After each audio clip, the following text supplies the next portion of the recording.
E vamos falar mais sobre esse assunto com o professor de Relações Internacionais da ESPM, Gunther Hudzit. Professor, bom dia, bem-vindo. Bom dia, Paula, Marcela, todos que nos assistem. Obrigado pelo convite. Queria que o senhor falasse para a gente o que esperar da posse de Donald Trump no dia 20 de janeiro. Essa possibilidade de Jair Bolsonaro fazer parte da posse, ir até os Estados Unidos ali.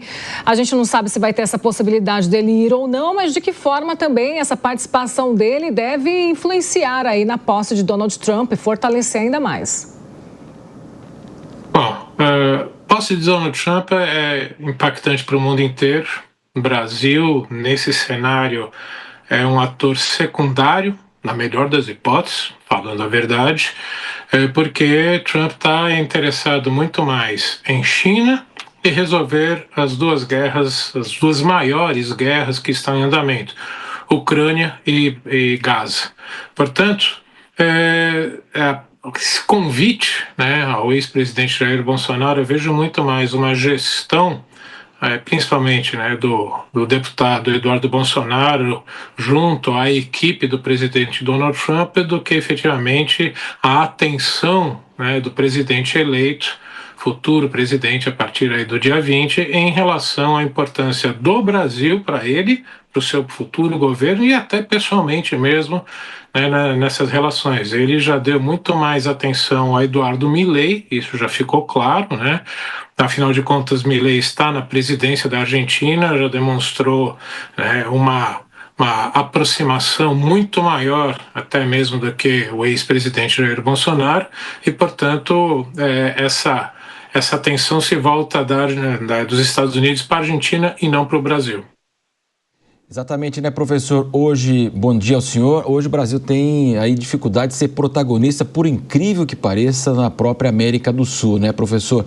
Mas Donald Trump, mesmo antes de sentar na cadeira lá e assumir, evidentemente em 20 de janeiro, ele tem dado várias declarações, grandes repercussões, anexar o Canadá, a questão da Groenlândia, elevação da taxa dos juros. Para o senhor, de tudo isso que ele tem falado aí, o que ele deve atacar de fato? A questão comercial, só que a questão comercial também não é tão simples assim, né, professor? Que pode gerar, inclusive, mais inflação nos próprios Estados Unidos. Sim, Marcelo, você tem toda a razão. A agenda principal dele vai ser comercial. Ele tem uma mentalidade de negócios, em primeiro lugar, e de estadista em segundo lugar, e, portanto, essa agenda, que foi até, inclusive, parte central do seu primeiro governo, vai ser o foco nesses primeiros dias. Há que se levar em consideração que uma das características, né, do ex e futuro presidente Trump é que ele tem essa retórica, numas grandes hipérboles, gosta de exagerar, e que, portanto, esse aí é um fator que a gente sempre tem que levar em consideração, né? Como, por exemplo, você falou do Canadá, mas principalmente Canadá é um assunto quase interno americano, né? É uma rixa que se tem entre canadenses e americanos, e principalmente entre o presidente, né, Trump e o primeiro-ministro Trudeau. Mas o que chamou muito mais a atenção, Groenlândia e Panamá. Colocando esses três assuntos juntos, dá para se perceber que ele coloca a agenda econômica em primeiro lugar, mas com uma preocupação geopolítica, uma preocupação da presença chinesa no Ártico, com o aquecimento global.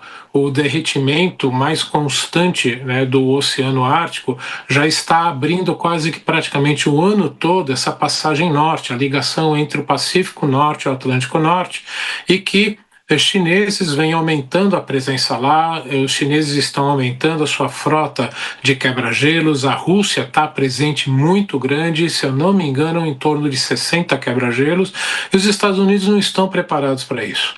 Então, esse é um grande exemplo do que se espera do próximo governo Trump.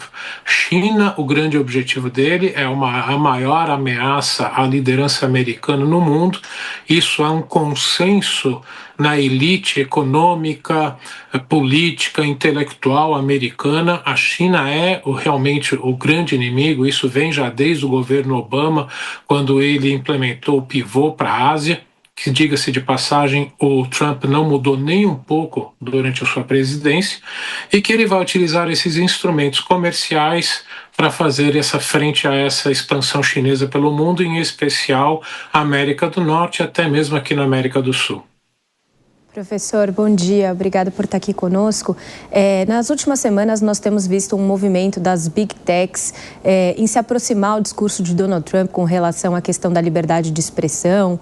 Ouvimos o dono da Meta dizer que ele ia acabar com a checagem de fatos. Existe alguma expectativa de regulamentação dessas redes pelo governo americano? Ou a ideia do Donald Trump é realmente deixar tudo livre? Bom dia.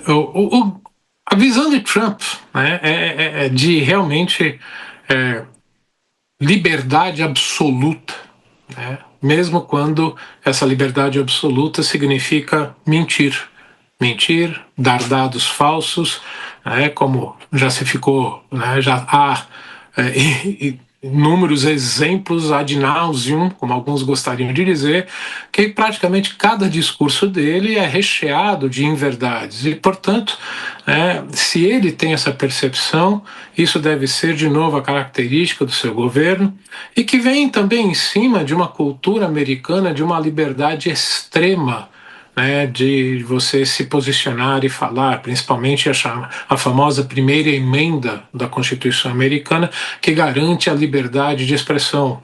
O único ponto que a gente tem que lembrar é que, quando essa primeira emenda foi aprovada, não se tinha essa visão de manipular tão fortemente por redes sociais, que não se imaginava isso naquela época. Os meios de comunicação eram pouquíssimos, principalmente os jornais impressos, e não na velocidade que se tem hoje, na propagação que se tem hoje. Então essa é uma discussão profunda, importante para todas as democracias do mundo, não só nos Estados Unidos, para todas as democracias do mundo, porque os governos autoritários estão se aproveitando disso. Quem começou com todo esse processo foi Vladimir Putin, que já tem aí até inclusive relatos de que foi comprovado pelo FBI que na eleição de 2016, quando Trump ganhou de Hillary Clinton, houve manipulação nessas redes sociais, e que, portanto, há de se ter essa preocupação. Porque não podemos esquecer, o grande pano de fundo é que hoje o mundo está dividido, sim, em democracias e não democracias, ou antidemocracias. E, portanto, isso é um fato que a gente tem que levar em consideração e ter muita atenção. Bom dia, professor. Eu queria explorar melhor essa questão de como vai ficar as relações dos Estados Unidos com a Ucrânia. A gente viu que durante a administração Biden houve um apoio mais efetivo por parte do governo, e isso ajudou a Ucrânia a enfrentar a invasão russa, mas quais são as expectativas com relação a 20 de janeiro, com a posse do Trump? Ele deve tirar esse apoio, ele deve buscar efetivamente o fim do conflito, mesmo às custas de parte do território? Enfim, eu queria explorar um pouco mais esse assunto.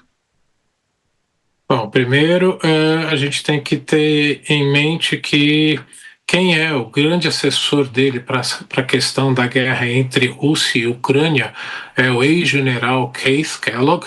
Ele já publicou um paper colocando que a proposta dele seria um governo Trump ameaçar o governo russo, que se não sentasse à mesa de negociação, o governo Trump aumentaria a ajuda à Ucrânia exponencialmente e que faria algo parecido com a Ucrânia. Se a Ucrânia não aceitasse sentar à mesa com a Rússia, ele cortaria a ajuda militar.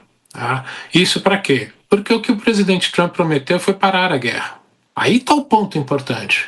Ele prometeu parar a guerra, ele não prometeu paz. E há uma diferença gigantesca nisso. Como, por exemplo, se parou a guerra entre Coreia do Norte e Coreia do Sul em 1953, mas isso não significa paz. Os dois países estão oficialmente em guerra desde 1953. E por isso que tem que ter as tropas americanas lá para garantir a segurança da Coreia do Sul. O que se vislumbra, portanto, com isso, com esse projeto, com essa promessa de Trump, que parece estar se desenhando no campo de batalha, é que vai se parar a guerra, mas se não vai se ter paz. E aí fica a grande discussão: como a Ucrânia fica? O Trump já disse que é contra a entrada da Ucrânia na OTAN. Até porque os próprios militares russos, não vou nem falar de Vladimir Putin, os próprios militares russos não aceitariam isso, porque isso significaria ter tropas americanas na fronteira com a Rússia e a 600 quilômetros de Moscou. Em termos militares, isso não é nada. Portanto, isso cria um grande dilema para a própria Ucrânia. Se ela não vai entrar na OTAN, se ela não vai ter uma proteção formal da OTAN, se ela não vai ter uma proteção formal dos Estados Unidos nem da Europa, como é que ela fica? Porque, como o presidente Zelensky já colocou muito, Vladimir Putin não respeita tratados. Ele assinou, o Memorando de Budapeste de 1994, reconhecendo a Ucrânia e as suas fronteiras. E mesmo assim anexou a Crimeia e depois invadiu. E vai ficar, como ele já disse, ele já na verdade já anexou 4 províncias da Ucrânia, vai ficar com esse território e que nada impediria dele tentar isso novamente. Portanto, o que eu vislumbro, se esse for o caminho, não vai ter outra saída para a Ucrânia senão retomar a construção de ogivas nucleares, porque justamente com esse Memorando de Budapeste de 94, a Ucrânia, em troca da sua segurança, abriu mão do arsenal nuclear. A Ucrânia, naquela época, tinha o 3º maior arsenal nuclear do mundo. Eles entregaram tudo para a Rússia. Isso eles se arrependem até hoje. Portanto, as decisões que Trump tomar vão ter impactos profundos para a segurança não da só Ucrânia, mas em termos nucleares do mundo inteiro, porque isso pode servir de um exemplo para a Coreia do Norte, para Irã, para a Arábia Saudita e outros países. Professora, é isso que vamos observar, os impactos do novo mandato de Donald Trump. Obrigada pela participação, professor Gunther Hudstich. Mais uma vez, muito obrigada. Até mais. Eu que agradeço. Bom dia a todos.